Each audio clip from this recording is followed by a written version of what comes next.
महाराष्ट्र में हाल में ही हुए विधान परिषद की 11 सीटों पर वोटिंग में कांग्रेस विधायकों की क्रॉस वोटिंग की बातें सामने आई थी। इसको लेकर अब कांग्रेस महाराष्ट्र इकाई के अध्यक्ष नाना पटोले एक्शन मोड में नजर आ रहे हैं। इस पूरे मामले पर उन्होंने कहा कि 11 सीटों पर हुए चुनाव में क्रॉस वोटिंग करने वाले पार्टी के गद्दारों की पहचान कर ली गई है और उन्हें इसकी कीमत चुकानी पड़ेगी।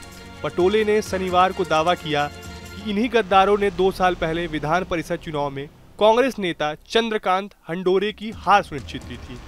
पटोले ने किसी का नाम लिए बगैर पत्रकारों से कहा कि इस बार एक जाल बिछाया गया है और उनकी पहचान कर ली गई है। उन्हें सजा दी जाएगी ताकि कोई भी फिर से पार्टी के साथ विश्वासघात करने की हिमाकत न कर सके। वहीं शिवसेना उद्योग गुट के सांसद संजय राउत ने शनिवार को प्रेस कॉन्फ्रेंस करके कहा कि कांग्रेस ने इस बात को स्वीकार कर लिया है कि क्रॉस वोटिंग हुई है और वे अब कार्रवाई करेंगे। राउत ने आरोप लगाया है कि केंद्र सरकार आपातकाल लगाने को संविधान हत्या दिवस के रूप में मनाने जा रही है। क्या अयोग्य घोषित किए जाने का सामना कर रहे विधायकों द्वारा विधान परिषद सदस्य चुना जाना असंवैधानिक नहीं है? विधायकों को घूस देकर उन्हें खरीदना असंवैधानिक नहीं है? वास्तव में भाजपा ने संविधान की हत्या की है। देखो, ये भ्रष्ट सरकार ने इस तरह की व्यवस्था में भी मतदान कैसे करप्टेड करना, उसका प्लान इन लोगों ने बनाया। उसके आधार पर ये लोग एक कैंडिडेट जिता के लेके आए। मुझे लगता है कि ये उनके लिए एक टेक्निकल मुद्दा लेकर उन लोगों ने इस चुनाव को जीता है एक कैंडिडेट में, और उनकी खुशियां हम देख रहे हैं। लेकिन लोकसभा के चुनाव में जैसे इनको पटका लोगों ने, वैसी स्थिति आज है। नरेंद्र मोदी की सरकार से ज्यादा गुस्सा ये सरकार के बारे में जनता में है, और मुझे लगता है कि 225 के ऊपर जगह महाविकास आघाड़ी महाराष्ट्र में जीतेगी।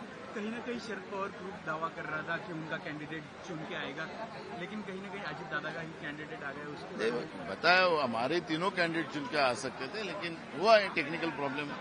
आज सेशन का आखिरी दिन था, क्या महाराष्ट्र का बजट सेशन का, तो क्या मिला महाराष्ट्र को इस सेशन? कुछ नहीं है। महाराष्ट्र में आपने देखा होगा, ये चुनाव में ये सरकार जो थी पूरे सेशन में अपना खुद का भ्रष्टाचार छुपाने में लगी थी, और मुख्यमंत्री जवाब देते तब एक कॉमेडी शो करते थे। तो मुझे लगता है कि ये सरकार के बारे में लोगों में गुस्सा है। सरकार ने ना किसानों को कुछ दिया, सरकार ने ना गरीबों को दिया, ना बेरोजगारों को दिया। महंगाई बढ़ाई, कर्जा इस राज्य पे बना के रखा है, उसकी जवाब सरकार नहीं दे सकी। सरकार ने तिजोरी को दिन दहाड़े लूटा है जनता के, और वो जवाब ही सरकार दे नहीं सकी।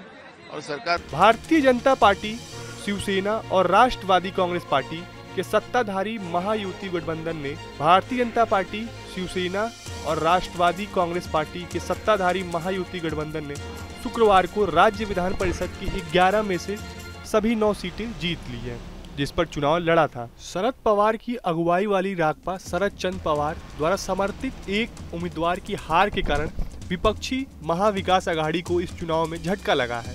परिणामों से पता चला है कि कांग्रेस के कम से कम 7 विधायकों ने मतदान करते समय पार्टी के निर्देशों की अवहेलना की है। कांग्रेस के विधानसभा में कुल 37 विधायक हैं।